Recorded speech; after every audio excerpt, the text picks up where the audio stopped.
warahmatullahi wabarakatuh. Halo teman-teman, aku Santi, Let's Study with Me.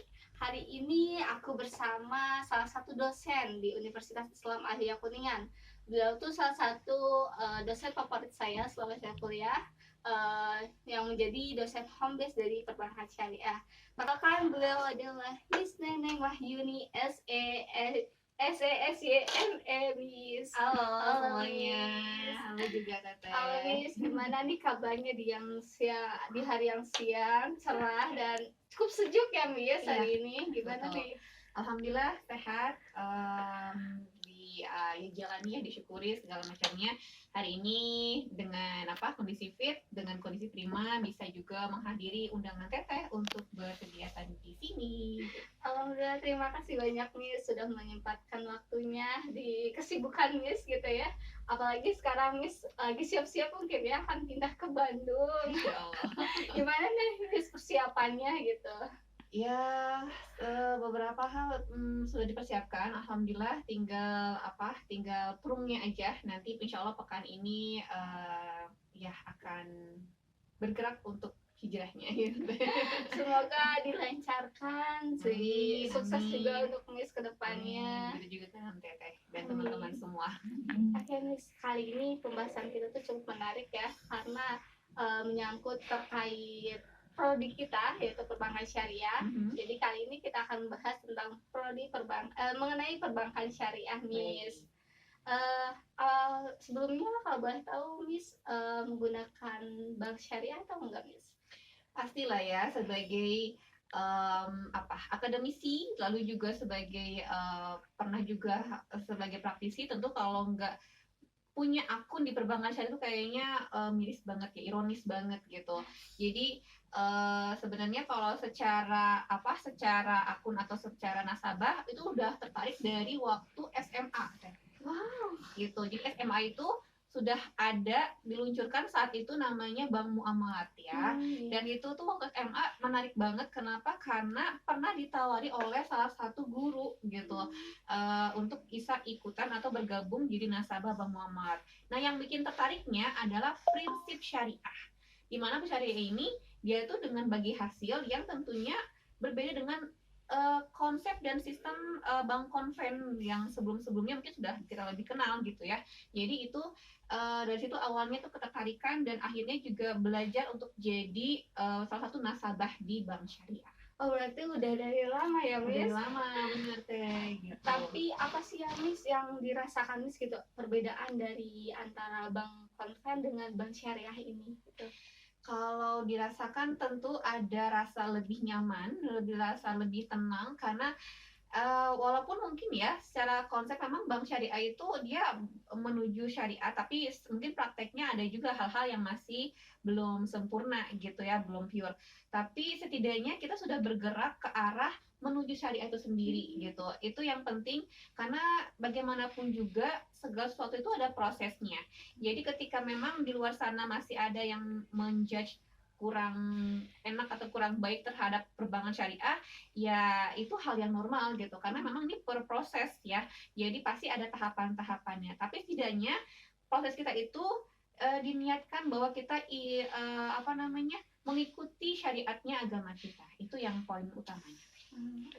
Karena selain mengikuti ajaran agama kita juga, banyak kan yang belum tahu nih gimana sih kelebihan dan kekurangannya, dan apa sih ya yang membedakan prinsipnya gitu Miss, boleh dong dijelasin? Baik, terkait dengan prinsip sebenarnya dari sisi perbankan syariah dia punya aturan yang mengikat ya. Kalau bank konven hanya dari OJK dan BI, kalau di bank syariah itu dia menggunakan juga bagaimana aturan dari DSN MUI, sehingga setiap produknya, setiap operasionalnya itu harus ada aturan yang mengikat terkait dengan bagaimana syariah atau tidaknya. Itu yang penting untuk kita ketahui bersama. Jadi setidaknya walaupun mungkin masih belum bisa seluas bank konven gitu ya, tapi ya secara prinsip dia sudah lebih maju dari sisi menuju syariat agama kita gitu. Itu penting yang pertama. Lalu juga di dalamnya ada aturan-aturan terkait dengan tidak ada riba, tidak ada goror, maisir, dan seterusnya. Itu yang penting gitu, karena bagaimanapun juga ketika perbankan syariah diterapkan atau kita jalankan, maka kita juga ikut menerapkan sistem atau aturan muamalah dalam agama kita. Itu penting. Dan yang gak kalah pentingnya lagi, kita juga niatkan gitu ya, ketika kita menjadi bagian dari perbankan syariah, niatkan bahwa kita menjalani syariat agama kita. Itu poin utamanya. Lalu selanjutnya juga perbedaan dari sisi konven dan syariahnya tentu dari produk-produknya. Kalau di konven itu akadnya tidak terlalu hanya sekedar pinjam meminjam atau tabungan, tapi kalau di syariah ada akad-akad yang mengikat setiap produknya. Bisa itu nanti akadnya bagi hasil, akadnya simpanan atau wadiah, titipan gitu ya. Lalu juga ketika pembiayaan juga ada yang murabaha, ada yang ijaro dan sebagainya, itu disesuaikan dengan nanti juga kebutuhan masyarakatnya gitu teh. Oke, siap Miss. Makasih banyak untuk penjelasannya. Lalu kan Miss mengikuti ini tuh udah dari lama gitu ya. Gimana sih perkembangannya perbankan syariah ini dari dulu sampai sekarang tuh gimana ya Miss? Nah, iya untuk perkembangan alhamdulillah dari yang Miss lihat dari waktu SMA itu baru-baru muncul itu ya masa-masanya Bank Muamalah hingga sekarang akhirnya sudah ada sekitar belasan gitu ya bank umum syariah yang sudah ada di negara kita. Nah, menariknya lagi juga terkait dengan perkembangan dari perbankan syariah sendiri yang sudah memasuki market share itu sampai 7,72% saat ini. Dan asetnya itu sudah lebih dari 990-an triliun gitu. Jadi udah sangat fantastis sekali gitu ya. Walaupun sebenarnya untuk peluang untuk perkembangan kedepannya masih sangat terbuka gitu. Tapi untuk saat ini sudah cukup maju, sudah cukup berkembang dengan pesat. Alhamdulillah perkembangannya itu cukup pesat ya Miss dari tahun ke tahun gitu. Untuk tantangannya sendiri gitu, perbankan syariah di Indonesia itu Miss melihatnya bagaimana? Oke, terkait dengan tantangan, sebenarnya tantangan itu bisa dari berbagai macam hal ya. Terutama memang yang tidak kalah penting bagaimana ketika modalnya itu sendiri. Karena kita ketahui bersama kebanyakan bank umum syariah itu dia itu bisa jadi boost karena disupport dari bank induknya atau bank konvennya gitu. Nah, terusnya selanjutnya adalah bagaimana ketika bus sendiri bergerak lebih maju dan lebih mandiri dan bisa melakukan ekspansi. Nah, tentu ini dari tantangan dari sisi modalnya, lalu juga yang tidak kalah penting adalah mengedukasi terus-terus gitu ya, mengedukasi secara terus-menerus kepada seluruh lapisan masyarakat bahwa hayu gitu ya, kita sama-sama dukung nih gerakan ekonomi syariah dengan menjadi bagian dari perbankan syariah. Karena kalau bukan kita yang menggerakkan siapa lagi gitu ya. Terlebih menariknya lagi bahwa negara kita adalah negara yang paling banyak kedua terbanyak mayoritas penduduk muslimnya, sehingga ketika semuanya punya akun atau jadi bertransaksi di bank syariah tentu akan sangat fantastis sekali gitu ya kemajuan atau kepesatannya nanti di masa yang akan datang.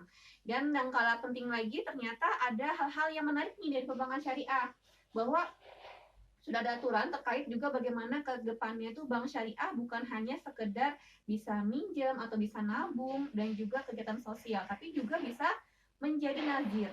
Nah, ini kedepannya juga hal yang menarik nih, bahwa nanti itu kegiatan keuangan syariah bukan hanya sekedar bagaimana lembaga perbankan syariahnya aja, tapi juga lembaga filantropi yang bisa bersinergi dengan bank syariah.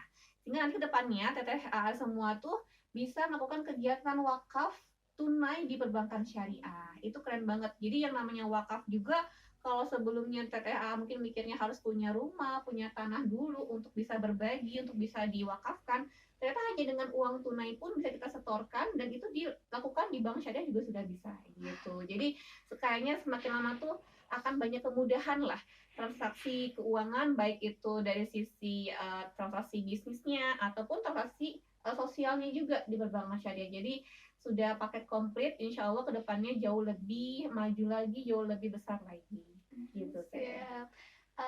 Untuk sekarang kan memang masyarakat masih kurang mengenal gitu. karena kurangnya literasi mungkin terkait keuangan syariah ini.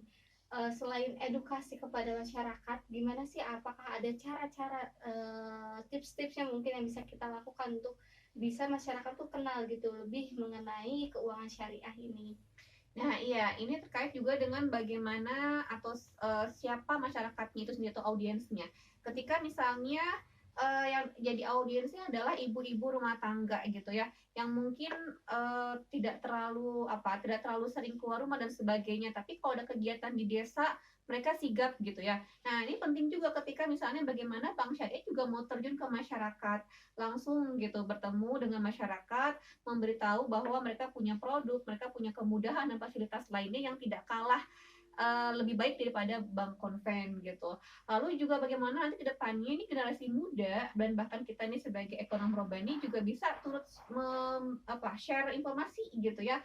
Bagian dari dakwah juga, dakwah ekonomi Islam ketika mau misalnya mau share di medsos dan sebagainya itu sesekali bisa share terkait dengan informasi di perbankan syariah. Misalnya ada kegiatan apa atau ada produk apa yang bisa menarik nih, yang bisa membantu kemudahan masyarakat dalam transaksi gitu, sehingga mereka tuh jadi berpikir, oh ternyata ada ya produk ini di bank syariah, oh, ternyata ada ya kemudian ini di bank syariah, sehingga jadi alternatif lah ke depannya gitu. Mereka jadi punya punya opini, punya alternatif untuk bisa bertransaksi selain di perbankan konven. Jadi semuanya tuh harus bergerak dan juga tidak kalah penting dari sisi regulasi dan pemerintah itu juga harus all out mendukung perkembangan perbankan syariah ke depannya. Baik, siap, Miss. Nah, untuk kedepannya tuh, buat kita yang memang sudah belajar mengenai perbankan syariah, apa sih, Miss, prospek kedepannya untuk perbankan syariah ini? Gitu. Untuk yang sudah belajarnya gitu ya, kedepannya prospeknya tentu sangat luas banget. Apalagi ternyata siapa tahu nih teman-teman juga bukan hanya akan jadi pelayan atau dari sisi praktisi di perbankan syariah gitu ya. Jadi bukan hanya sekedar jadi Islamic banker syariah di Indonesia bahkan, karena banyak juga peluang di luar negeri di sana. Kepesatan atau ke perkembangan di perbankan syariah di luar negeri juga sangat baik gitu ya.